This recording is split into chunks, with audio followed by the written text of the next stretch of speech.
for as long as I can remember. In essence, the survey is research and insights from franchisors and franchisees. So we did an online survey to start off with, and then followed up with individual telephone interviews so that we could get further responses. But the key thing when we do this is to make sure we get a completely balanced response. So we're looking at insights from franchisor startups to larger, more established brands, and we're looking at franchisee interviews from those that are quite new to franchising, but right the way through to your larger multi-unit, multi-brand franchisees.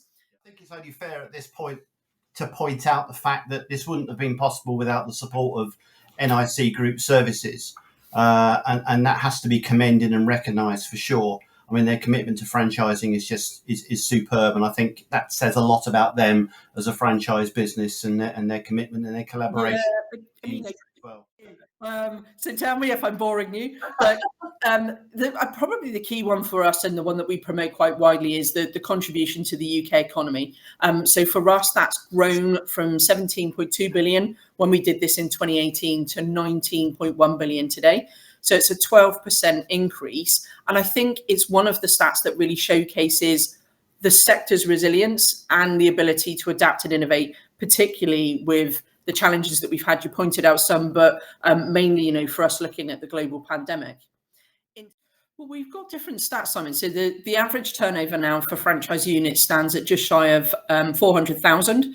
And that figure's been relatively consistent for the last 10 years. So again, it highlights the robustness of franchising despite the kind of broad economic systems are saying that they are, 89% of franchisees, I guess, are reporting profitability. The figure is slightly lower than the levels that we had in 2018. It was at 93% then, but it is still indicating a high success rate for franchise businesses.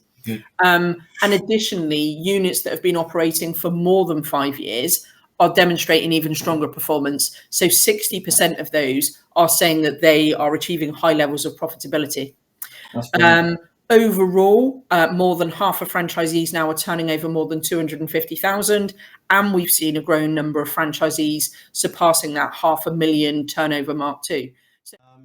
So we talked about performance. Now the $64 million question for any prospective franchisees. I mean, which sectors are showing the most growth and stability as well in 2024? The most significant expansion has been in the personal services and hotel and catering sectors. Between them now, they account for more than half of the franchise systems in the UK. As the demographic landscape of the UK shifts, we respond to different things that are happening. So if you take the aging population as an example, the franchising sector addressed some of those pressing challenges.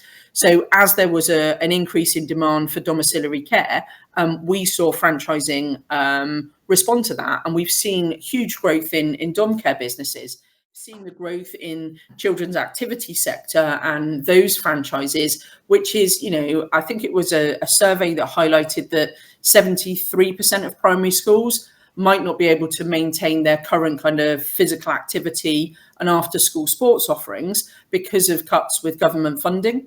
But franchising has offered a lifeline. They're going in, they're providing these services. It's standardized programs that can be easily replicated. So the children's activity sector are starting to plug the gap where there is opportunities where funding has been cut. So they're responding there. So I think franchising is doing really, really well in picking up challenges that are coming, from a government perspective and responding quickly. And because you're growing with, highly skilled individuals that have a passion for the service in their local area, it's making a big difference to the way we move forward. I think so loads of different stuff. So some of the key characteristics, the average age of franchisees has increased. So it's up to 48 from 44 back in 2018. So it's only up 4 years.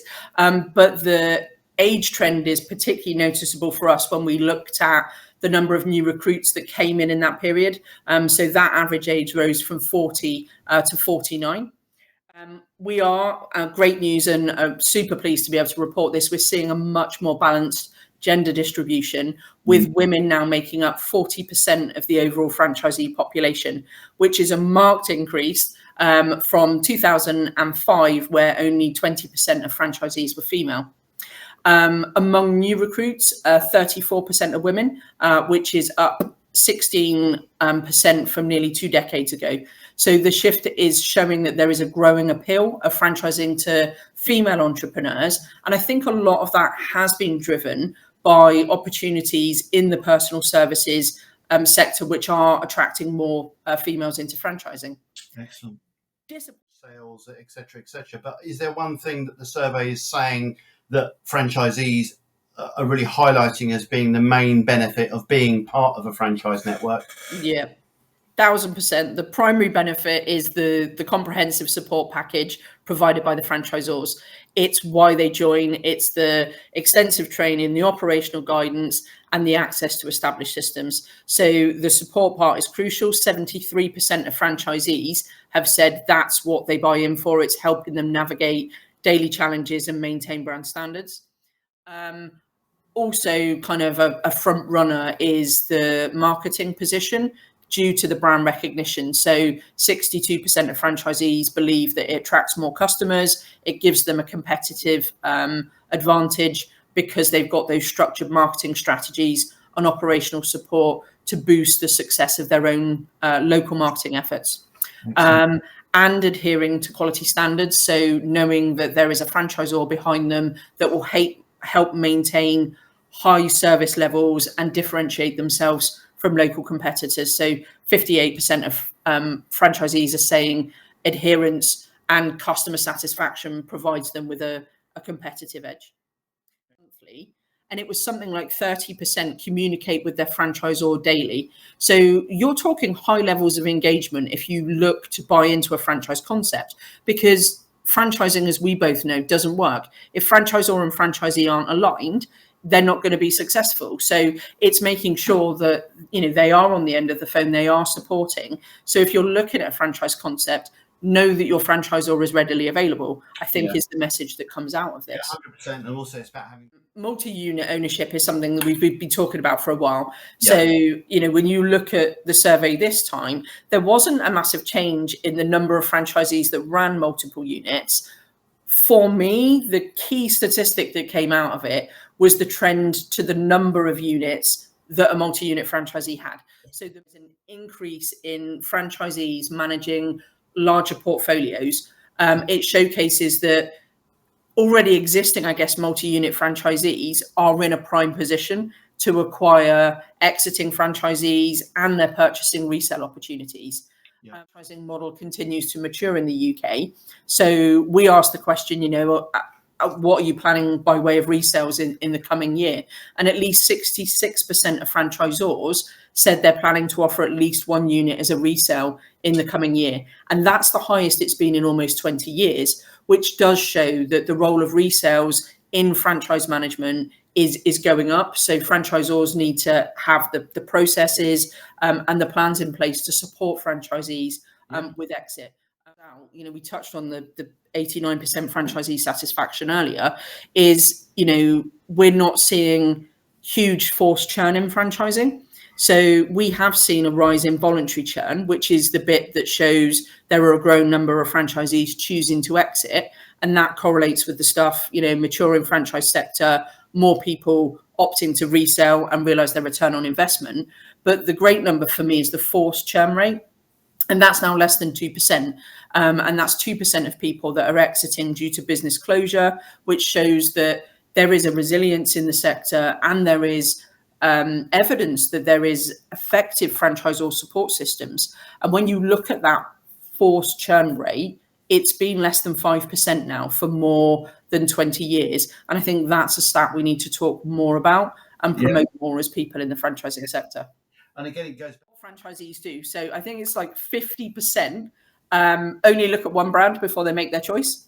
On average, they do evaluate 2.19 brands. So they are making early decisions. So I think, you know, from a franchisor perspective, responding to that, you've got to have a compelling presentation when a candidate approaches you. But where they're looking, it's various channels. So we get a lot, and it's quite high in terms of the referrals from friends and relatives and stuff, which is something like 15%. From franchisor websites is around about 10%. Recommendations from existing franchisees, 7%.